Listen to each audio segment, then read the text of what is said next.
Hi everyone, welcome to this video. My name's Dan. If you're new here, I'm a student with the Open University studying English, but I also like to make videos about the books that I have read. And this video is my review of Mary Barton by Elizabeth Gaskell. So it was in my TBR for this year. I wanted to read one Gaskell. I've heard a lot of good things about her, especially the most popular book I've heard of is North and South, but I've saved that for another time. So this is my thoughts on Mary Barton. So Mary Barton is Elizabeth Gaskell's first novel, published in 1848, and it centres around Mary Barton. The story starts in 1839 for a brief chapter or two, and then we jump forward to 1842.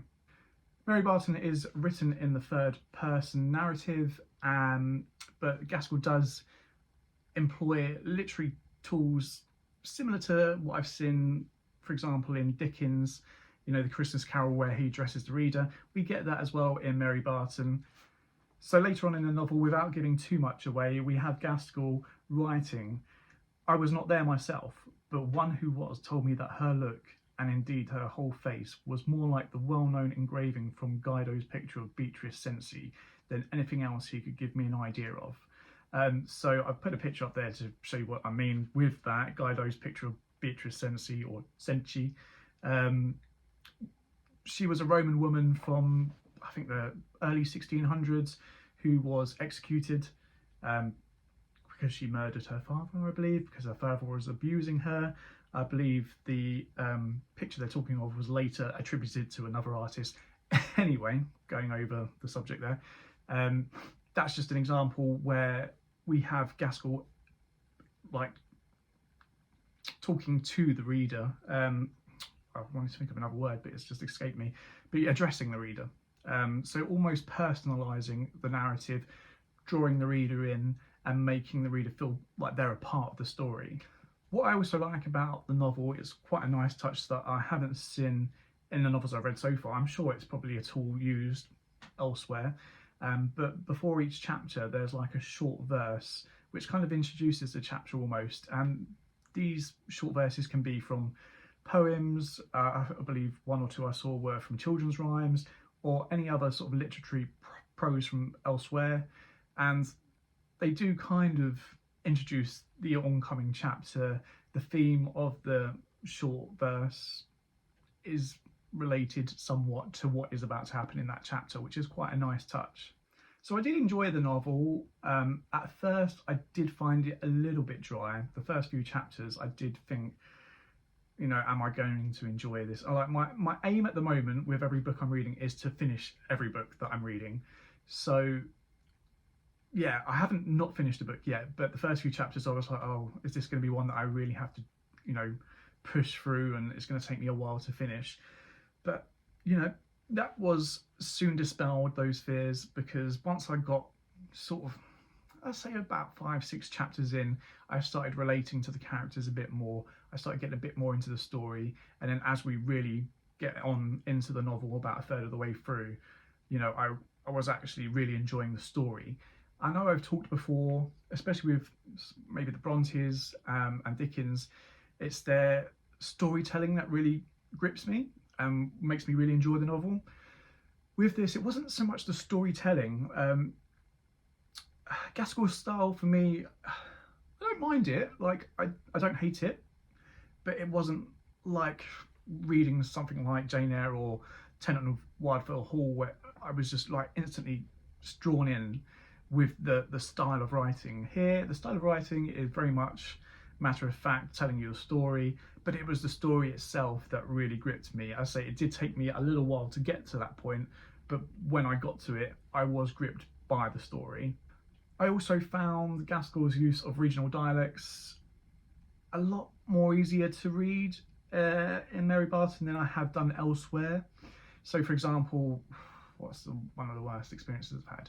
So for example, Joseph in Wuthering Heights, his dialect I found really hard to sort of read.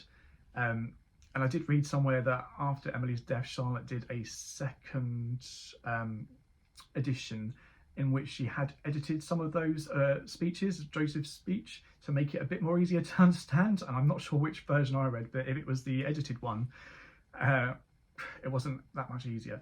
Here though, in Mary Barton, I did find, I mean, it's only a few characters that have the sort of really heavier dialects.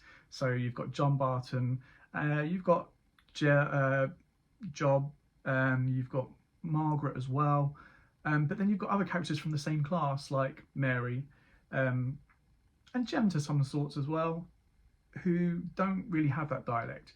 And it's quite interesting how Gaskell uses that dialect, because it normally in some novels it's kind of like indicator of class, but it's not here because you've got Mary and, for say, Margaret from the same class but with different dialects. So it just brings a bit more to each character using that. So in terms of characters, I have to say I did find Mary Barton a little bit dry and a bit irritating actually. Even towards the end, she does become a sort of heroine, but yeah, her character irritated me a little bit. There are interesting characters though, like Job Lee Leg. I don't know how to pronounce it. It's Legh. I want to go with Lee. Lee. Anyway, he's quite an interesting character, quite eccentric.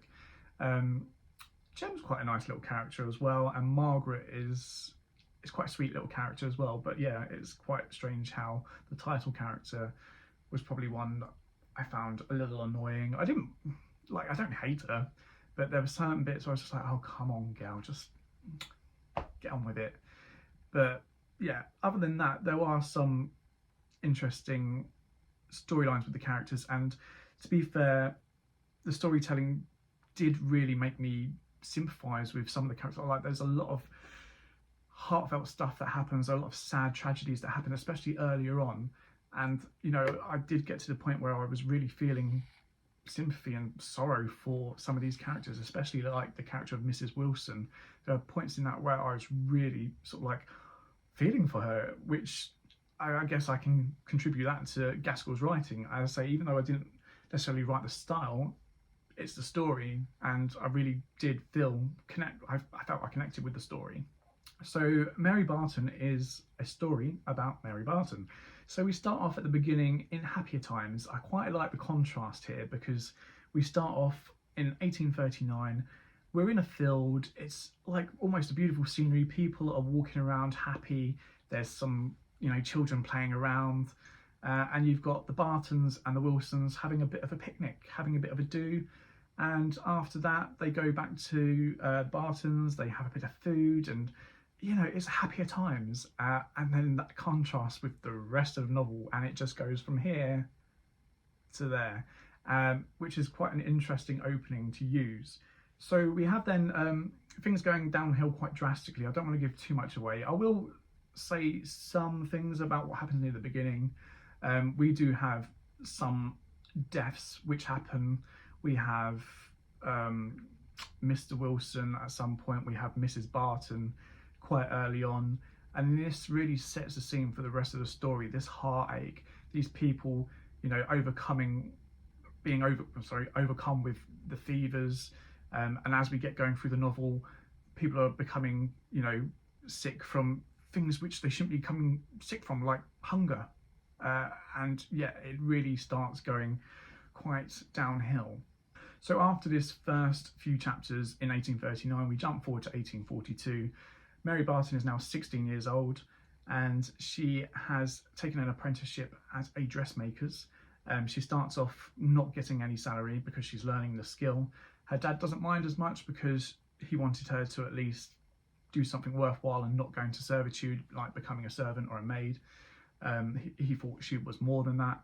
And then, yeah, we see John Barton, who's a weaver, who at the beginning, when other people were losing their jobs, he was still quite lucky in the fact that he was still getting some work. We then see him lose work, and then we see the poverty that draws both John Barton and Mary into, and the lengths that they go to overcome that. We've got John Barton, who becomes quite a staunch unionist.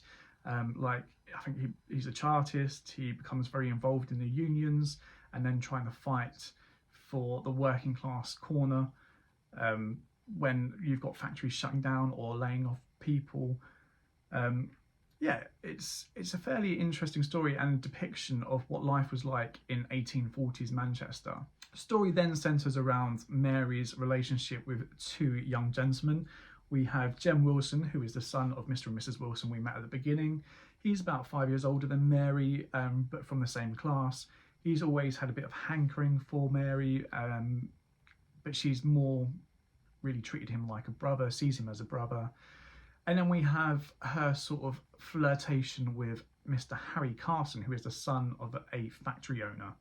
Now, Mary is a bit infatuated with him because she feels that he can raise her from her position. You know, Mary's lost her mother, her young brother, and they're in extreme poverty, and she feels like marrying the son of a factory owner, she'll be safe, secure, and she'll want for nothing, and that way she can then pass it on to her family, well, her father, and her father will want for nothing as well. And it's not until we have a situation a bit later on where Jem finally confesses his love for Mary, she turns him away because she's like, no, I'm in love with Harry. And then as soon as he leaves, she's like, oh my God, what am I doing? This, you know, what I'm feeling for Harry isn't love.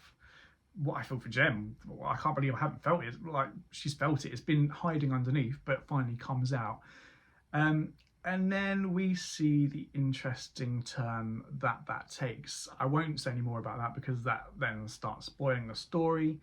But we have something which happens, which really brings all the characters into a bit of a whirlwind. The ending, a little bit sad, but also there is some sort of hope. So like I've said before, we have stories like from Dickens, for example, Christmas Carol, and even The Chimes, where the issue of class poverty is mentioned and, you know, is highlighted quite a bit. But here in Mary Barton, it is the backbone of the story, and it is mentioned like throughout. And it's kind of clear that, I know Elizabeth Gaskell was from the area, although she was from maybe a higher class, not like very well off, but you know, she wasn't wanting for food and stuff, but she was around the people in her locality that were, and she saw these people's plights. And this is kind of like writing to the people, because the readers of this book at the time wouldn't have been necessarily the poorer working classes. They would have been sort of the middle classes who could read, who could afford books.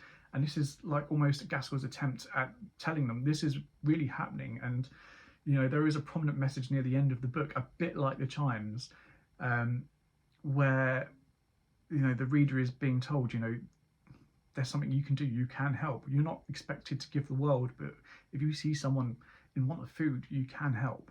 So I just want to read a few pieces from the beginning of the novel, which really does highlight what I was just talking about in terms of Gaskell trying to portray what life was like for the working classes in Manchester in the 1840s. And it's important to remember that 1842 by some is considered one of the worst years in the 19th century. It followed 3 or 4 years of failed harvests. You know, starvation and hunger was rife in the working classes. So we have near the beginning, among these few was John Barton.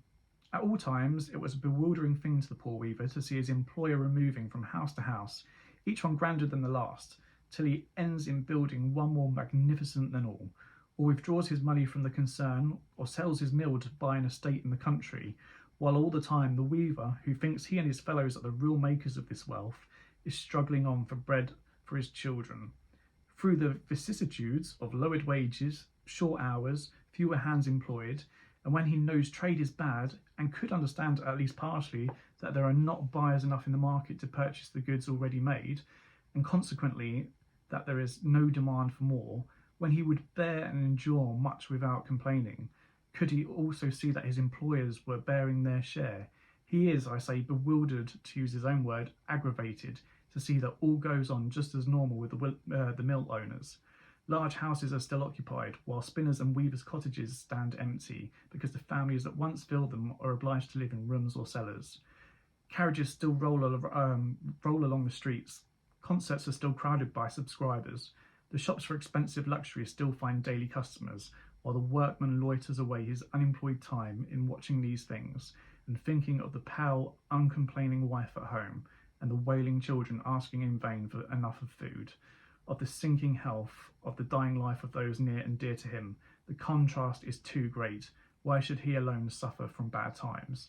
And that's really one of the main backbones of the story, is John Barton looking at sort of what's going on around him, the inequality which is going on around him when times are hard, and he knows they're hard. Like, even from the mill owners, they're not getting enough orders, so he knows they must be suffering at some point. But when that happens, the employees get laid off, they don't get any wages, but he sees that the mill owners and the factory owners are still okay. They still have their big houses, they still go to these expensive shops, they have no want of food. And right at the beginning we see John Barton questioning why, and this is really important for his character sort of progression, because we see him go from this to questioning more, to then more his actions a bit later on in the story. So following John Barton's character a bit further on in the novel, we have the following passage. John Barton's overpowering thought, which was to work out his fate on earth, was rich and poor. Why are they so separate, so distinct, when God has made them all? It is not his will that their interests are so far apart. Whose doing is it? And so on into problems and mysteries of life, until, bewildered and lost, unhappy and suffering, the only feeling that remained clear and undisturbed in the tumult of his heart was hatred to the one class and keen sympathy with the other. So this is the progress from, at the beginning he's kind of observing what's going on and seeing there's a sort of injustice, to a bit later on he's now noticed there is a divide and he has sympathy for his own kind, but he's starting to hate the masters, as it were. So what I do quite like about Mary Barton is how Gaskell touches on real life events as a sort of inspiration, if you like. So we have a bit later on in the novel, which I'll just read. They were firstly withdrawing the proposal just made and declaring all communication between the masters and that particular trades union at an end.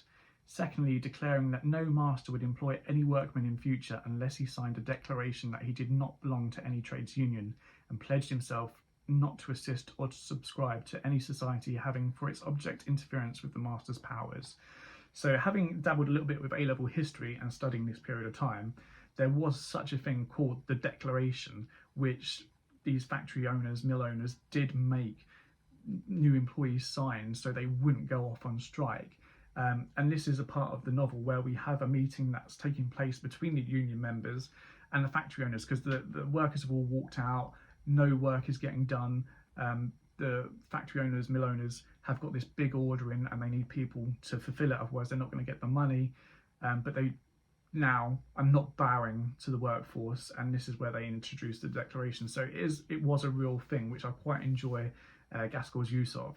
So later on in the novel, we have a bit of a plot which is being devised by the union members. I'll try not to give too much away, but Gaskell writes, "It's the masters as has wrought this woe. It's the masters as should pay for it. Him as called me coward just now may try if I am one or not. Set me to serve out the masters and see if there's aught I'll stick at. It would give the masters a bit on a fright if one of them were beaten within an inch of his life," said one. "Aye, or beaten till no life were left in him," growled another. And so with words or looks that told more than words, they built up a deadly plan.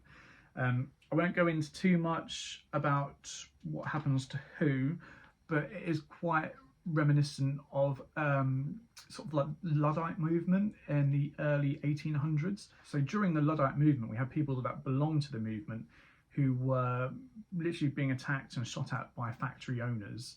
And it came all to a head where we had the murder of William Horsfall, who was a factory owner from Marsden. He was assaulted by a number of people from the Luddite movement and ended up dying from his injuries. Now, I'm not saying this is what happens in Mary Barton, but it seems like this was maybe an inspiration. I don't know, maybe it wasn't. But, you know, where factory owners were targeted by unionists or, you know, the workforce for, you know, wanting something better for their lives. So overall, I did enjoy Mary Barton. So once again, it wasn't necessarily the writing style, but I really enjoyed the story. It's a great depiction of what the working class was like in industrial Manchester in the 1840s and the sufferings that they went through. I think Gaskell really does tackle what it meant to be from the working class or the poorer classes in industrial Manchester. and it does really make you sympathise with the characters. And if I'm feeling that now, what were the readers back when the book was published in 1848? What were they thinking then? How were they reacting to the book? It'd be really interesting to know how some people reacted to it back then. So what I like, near the end of the novel, we have Gaskell writing, "Mary's not bad off for friends where she is," said he. "I call them friends, though a week ago we none of us knew where there were such folks in the world. But being anxious and sorrowful about the same thing makes people friends quicker than anything." And this really highlights what happens near the end of the novel, where we have everyone sort of from the same class just clubbing together and being there for each other, even through, animosity and hard times. They may be down about certain things, they may be down about not being able to afford food or, feeding their children, but their spirit still remains. As long as they have life, as long as they have breath in their lungs, their spirit will still remain, and they will try their best to be there for anyone who needs it around them. And that there we have the contrast. The people from the poorer classes will help each other out, but even though they have very little to give, the upper classes though won't help them, even though they have plenty to give. And I know I talked about the chimes earlier, but I don't know if you've read the chimes, but at the end of it we have Dickens as the narrator giving almost a warning to the reader, saying, this is what's happening to the poor people if you don't help. We're responsible. Here in Mary Barton, we don't have the narrator saying such a direct sort of way, but we do have a conversation which happens between a few characters, one sort of factory owner and some of the poorer characters, and they're in conversation, and he's saying, why such animosity towards us. And there is a kind of conversation where, well, you don't understand us, we're not asking you to give us the world. We understand if there's no work to be had, there's no work to be had. You can't magic jobs out of nowhere. But if you're seeing us on the streets, skin and bones, starving, throw us a piece of bread. And it's almost like Gaskell is almost like Dickens in the Chimes, trying to invoke the reader's emotions and make them realise that actually there is an issue going on in especially industrial towns where people are starving, and you shouldn't ignore it. Why, when you can help, if you have the ability to help, why not help? So that's my take on Mary Barton. I have rambled a lot again. I tried to be a bit more coherent. It's probably ended up being even worse. So my plans next. So I've read a number of, I say shorter novels, they've still been about 300-400 pages. So I thought it's probably time I tackle one of the bigger beasts in my TBR for this year, to get at least one of them out of the way. And considering we're nearing the middle of March, I decided I'll tackle Middlemarch by George Eliot. So I haven't read any of George Eliot's works. She was on my TBR. I know that Middlemarch has nothing to do with the month of March as well. I just thought it was quite funny, so that's just my sense of humour. I believe Middlemarch itself is a fictional location in the book, but why not start Middlemarch in the middle of March? So that is my plans for my next book. I imagine it's probably going to take me a bit longer than what I've been doing. I've probably been going through books about every 2 weeks, so this might take me the full month, but we'll see. But thanks for watching. I probably will do a video on enrolling in my next module soon, because registration opens probably next week, I believe. So yeah, until next time, thanks for watching.